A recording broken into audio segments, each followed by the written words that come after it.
Hello everyone, I'm Emily. Do you have an exciting monster that is big, wild, and likes to visit you? I do. Every time when I have a big test at school, suddenly my stomach feels upset, my hands get sweaty, my heart thumps like a drum. Dun, dun, dun, dun, dun, dun, dun, dun, dun. I don't know how to deal with the feeling. Some horrible thoughts start popping into my head. Oh no! What if I don't know any answers? What if I fail this test? My brain is shouting, danger, danger, danger. I feel like I'm hunted by a big anxiety monster.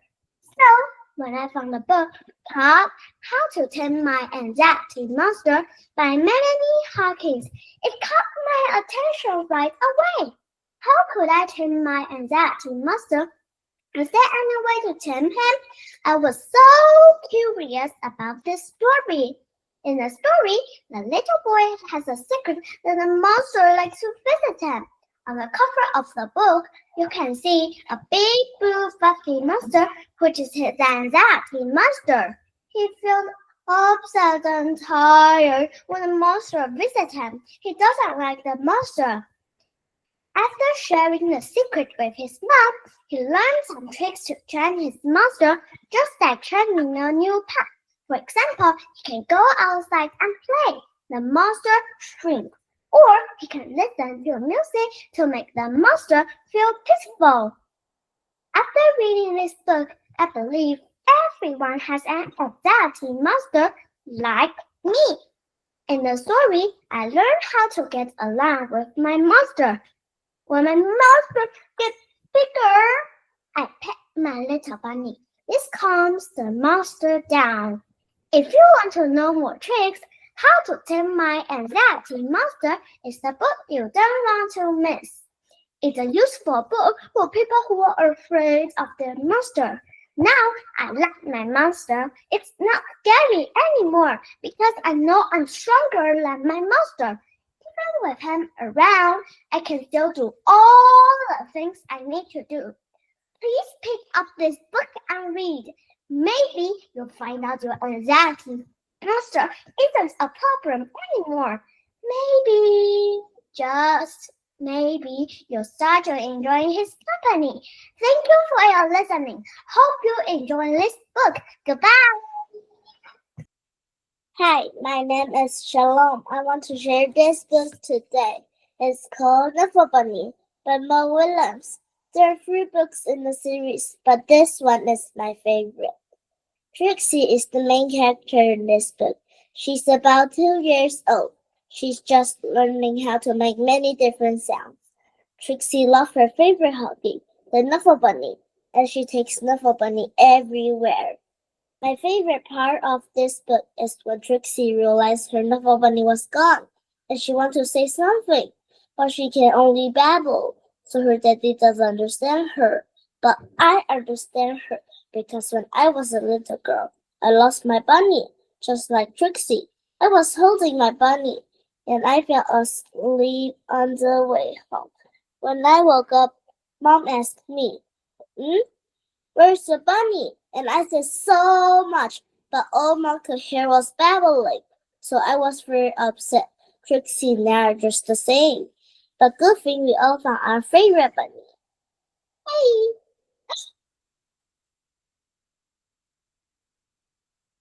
After I read this book, my mom and I went back to find my baby pictures and listened to my baby recording. And I feel so loved by my mom and daddy. And I also love how Mo Willems illustrated in this book. I love that he used the real pictures and add the people inside the pictures. It's very different from a picture in the book. It's very interesting to see how other country really looks like. It's very different from my country because the front gate of our school is very big and the school sign is so obvious. It's very different from a picture in the book. And Trixie and her family live in their own house, not like us. We live in a flat. And when I read the book, it makes me really want to visit their countries And I think this book can be a great birthday gift to who have a favorite huggy when they were a baby. Maybe you can go back to see your own baby memories, how sweet it is. And I will recommend a special edition of this book. It comes with a music CD attached. When I listen to the music, I suddenly feel all the characters in the book are alive. It's amazing. That's all I want to share today. Thanks for listening. Bye-bye. 下一位5号李永纯，6号李幼彤，请准备。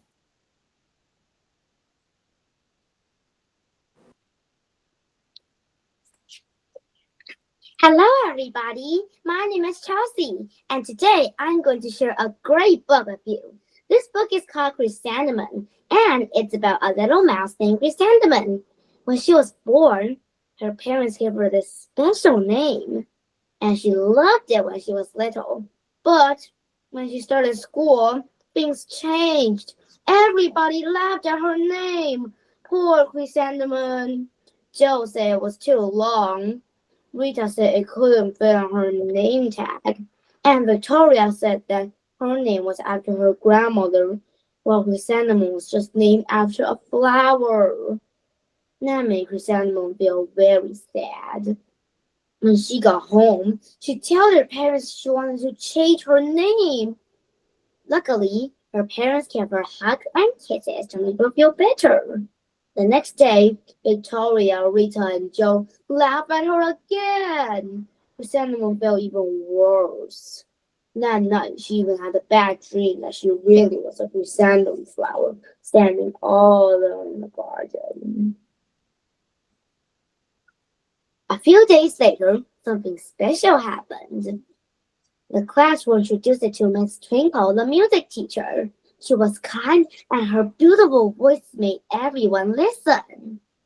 Miss Twinkle said that her name was long, it couldn't fit on a name tag, and she was named after a flower too. Everything changed. Suddenly, Victoria, Rita, and Joe are flower named as well. Chrysanthemum finally felt proud of her name again. But what's Miss Twinkle's name? And what names did Victoria, Rita, and Joe change? You need to read this book to find out. I really like this book because it tells us that every name is special and meaningful. Even if other people make fun of it, we can still be proud of who we are. It also tells us that words can hurt. At first, the 3 classmates laughed without thinking, but they didn't realize how much it hurted Chrysanthemum. That also tells us that we should always try to be kind and respect others. Thank you for listening. I hope you enjoy about reading this book. And remember, your name, just like Chrysanthemum's, has meaning and value. Goodbye! Meow. I've wondered, what if you like to live in the most famous house in America? That house is the White House, where the President of the United States lives. And believe it or not, one has got to call it home. Hi, I'm Chichi. The book I'm sharing today is called We Love the White House Cat, written by Joe Biden, who was the first lady of the United States. Yes, the first lady herself wrote a story about her cat. Isn't that amazing? But why did she write it? Joe Biden lived in the White House with the presidents and their family.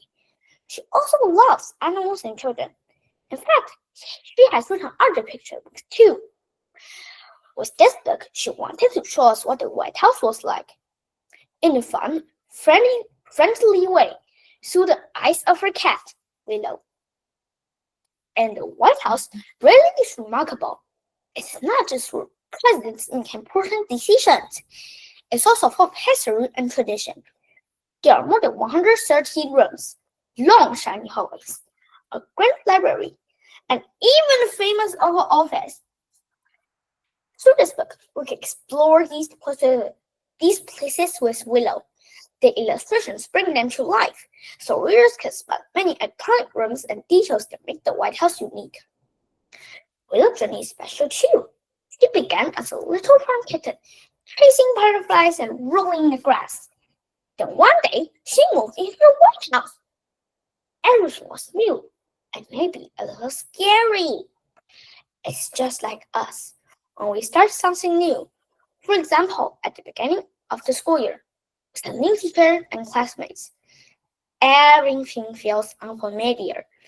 But little by little, we settle in and feel at home, just like Willow. And here's the beautiful part. Even far away, Willow could still look up at the same moon. The same moon shining over her old farm. It reminds us that no matter where we go, the people and places we love are never truly far away. Willow shows us something very important. A house can be big and beautiful. What truly matters is how it feels inside. Home is where we feel safe. Home is where someone cares. Home is where we are never alone. Maybe that's Willow's secret. No matter where we go, from a quiet farm to a big school or even the White House, what makes a place special is the love inside. In the end, it's not the house, it's the heart. Thank you for listening. I hope you'll check out Willow the White House Cat and meet this little cutie for yourself. Bye bye. 第二位诗人浩同学，请3号蔡云成准备。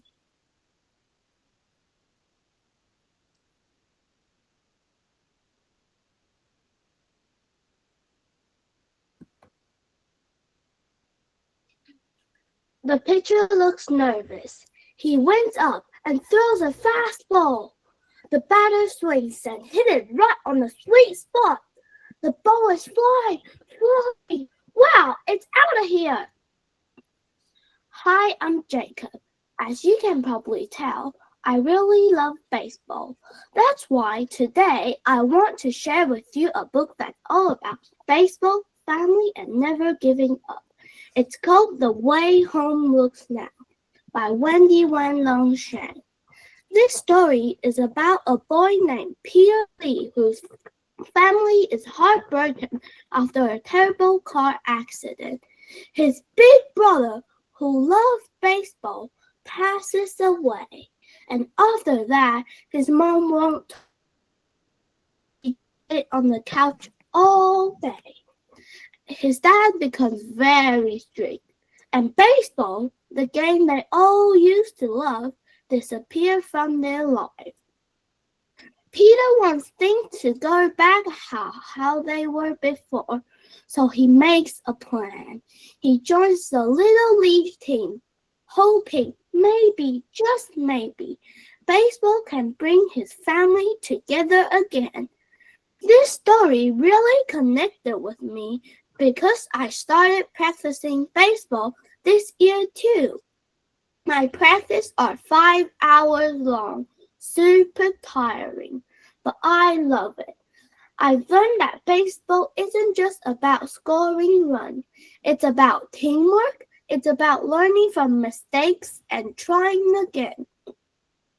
Baseball is also Taiwan's national sport. This year, Taipei's Dongyuan Elementary School beat Las Vegas 7-0 to win the Little League World Series. It was Taiwan's first championship since 1996. A huge victory after 29 years. Isn't that amazing? That's why I'm proud to be part of a local baseball team now. It's tough, but I learned so much. And like Peter, I've made new friends and new memories, one throw at a time. So if you like sports or stories about family and courage, I really recommend The Way Home Looks Now. It might make you laugh, it might make you cry, but it will definitely make you feel something. Yeah, okay, got it. Anyway, I gotta go. My dad and I are about to head out for practice. Thanks for listening. 下一位董乃中9号张李安柔，请准备。Hello everyone, I'm Kato K, a Phantom Thief. I'm also a magician who loves to amaze people with my tricks. Today, I want to introduce a super cool book. It's called Energy. The publisher of this book is DK. The author is on the Find Out series published by the editors. Wait, you think science books are complicated and boring? Well, think again. Energy is like a magician. It can transform into kinetic, potential, or magnetic energy and so on. And best of all, it never disappears. But my pocket money does. Let me give you a few fun examples. First, inside the sun, hydrogen is fuzzy to helium. Boom! Sending light all the way to Earth. Then, plants use photosynthesis to turn that light into chemical energy, basically turning sunshine into snacks.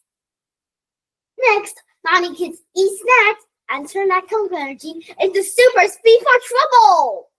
And finally, when our teacher eats potato chips, he turns that chemical energy into sound energy. You know, when he scolds those same naughty kids. Isn't energy awesome? Electricity is super important to modern life. Just imagine a world with no Wi-Fi, no TV, or its cat videos. Fortunately, sunlight, wind, fossil fuels, and nuclear energy can all be turned into electricity and save us from total boredom. And when it comes to energy storage, forget batteries. My dad is the ultimate power bank. Ice cream, bread, chicken legs, he eats them all and Matthew turns chemical energy into fat.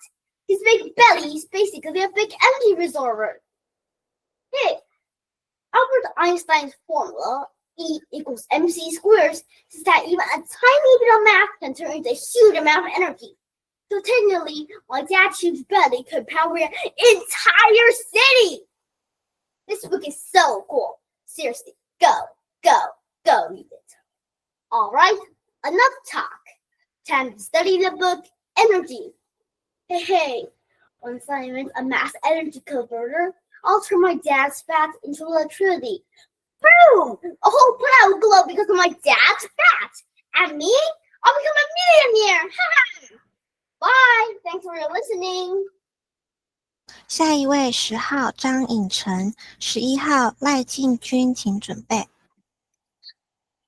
Hello everyone, today I want to share with you a book that is strange, funny, and full of surprises. The Beast and the Bethany by Jack Midget Phillips. This story has 3 main characters, Ebenezer, Bethany, and the Beast. Ebenezer is a man who's polite and kind, but actually he is quite selfish and greedy. He has a horrible beast living in his attic. Whenever he feeds the beast something tasty, it gives him magical gifts that keep him young and handsome. Then one day, the beast says, "I'm bored of eating parrots and rare animals. I want a child." So Ebenezer goes to find one. That's when he meets Bethany, a naughty but brave girl in an orphanage. She likes to play tricks, make jokes, and never say sorry. But she's clever and full of life. At first, Ebenezer only wants to feed her to the beast, but as days go by, Bethany changes him. She teaches him to laugh again and even to kill someone else more than himself. Then the beast finally shouts, "Girls!" Ebenezer has to make a hard choice. His youth or his friends. I love this story because the characters grow and change. Ebenezer learns to be kind. Bethany learns to trust others. Even the beast, in this dark and scary way, starts to feel something like regret. These characters are not perfect, and that's what they're real and interesting. Sometimes I also make choices that cost me something, like staying up to play games and feel terrible in the next morning. It could cost me. Just like Ebenezer, every choice has a result. To me, The Beast and Epiphany is not just a fantasy story. It's a story about greed, friendship, and change. If you enjoy a book about magical, funny, and full of heart, I really recommend this one. Thank you for listening. Hello everyone, my name is James. Today I'm really excited to share a book I love. It's called The Gruff Child, written by Julia Donaldson. This book is full of rhymes, imagination, and surprises. It's actually the sequel to The Gruffalo. If you like the first story, you'll definitely like this one too. So what is it about? The story takes us into a cold, snowy forest. The Gruff Child has always told by her father, never go into the deep, dark wood. There's a creature called the Big Bad Mouse. But one quiet night, the Gruff Child has been very curious. She looks up to the moon and whispers, I'm not scared. Then she tiptoes out into the forest. She walks through the snow. Crunch, crunch, crunch. Then she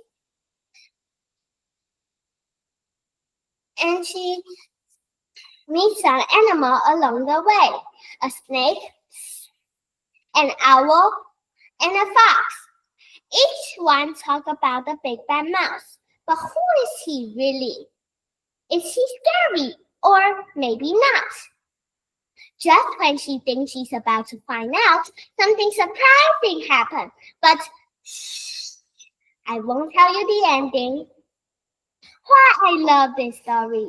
That is, it's full of courage, curiosity, and clever ideas. Even though the Gruff Child is small, she dares to explore and learn on her own. It also reminds us to be smart like the little mouse. We learn that even we are small, we can do great things using our brains. Being clever can help us solve problems and stay safe.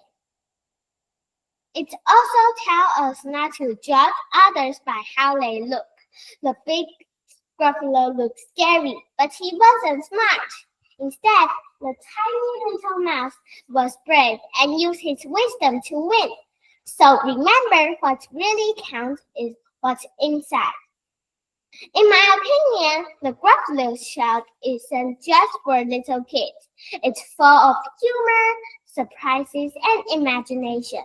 Perfect for everyone who loves stories with heart. If you like books that are funny, a little spooky, and full of adventure, then I really recommend this one. Thank you for listening.